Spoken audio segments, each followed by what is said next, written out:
and welcome back to Contractor Horror Stories segment of Climbing Mountains.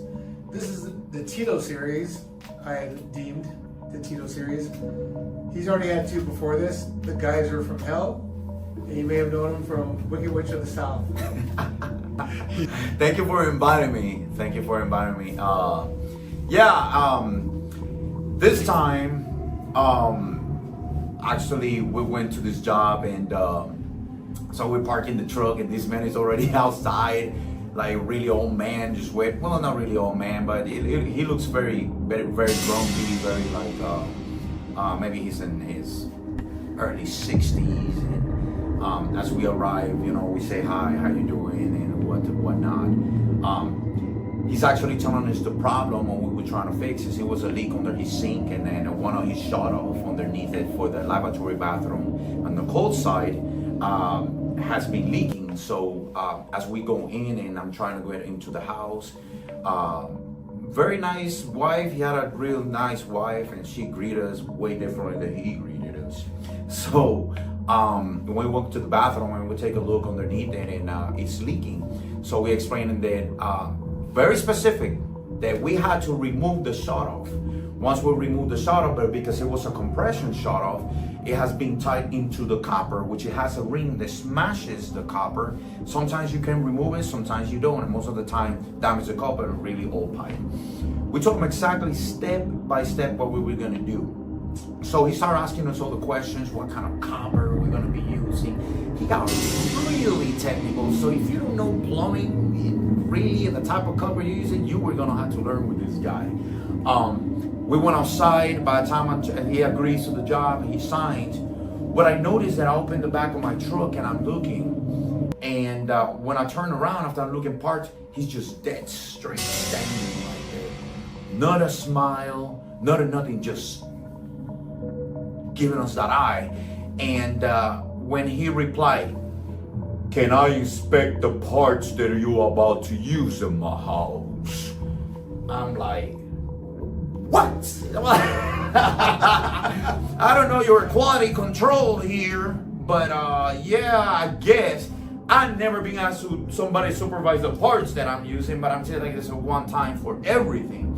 So he's touching the pipe, he's checking the straightness of the copper, he's checking the cutoffs that I'm about to use, and he takes like 30 minutes. I'm telling you, I'm standing there waiting for 30 minutes inspecting everything. By the time that we know that he already done, we going inside, so I proceed to do the cuts underneath it and trying to fix it, when this guy just pulls a chair and sits right in front of me like this. I don't mind customer looking at me, but when you look that creepy and you're looking at me and you're not saying a word and I'm working, I don't like that. I just don't like that.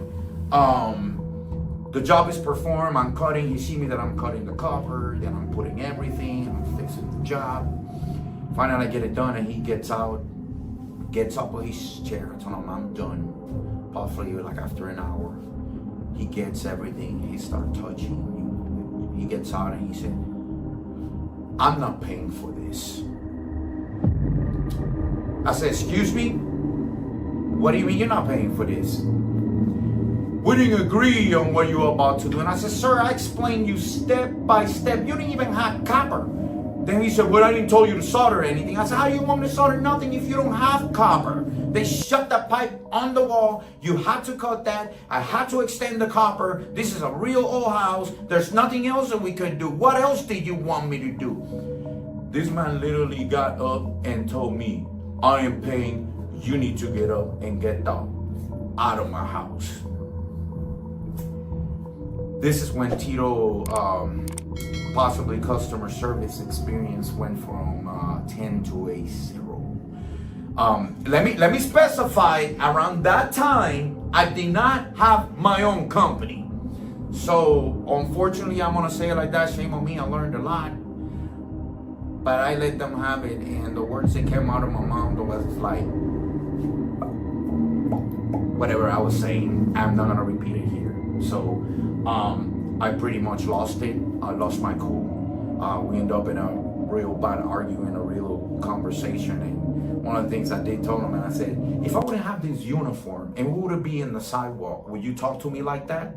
Which he replied, get out! So I end up leaving. The man called the company.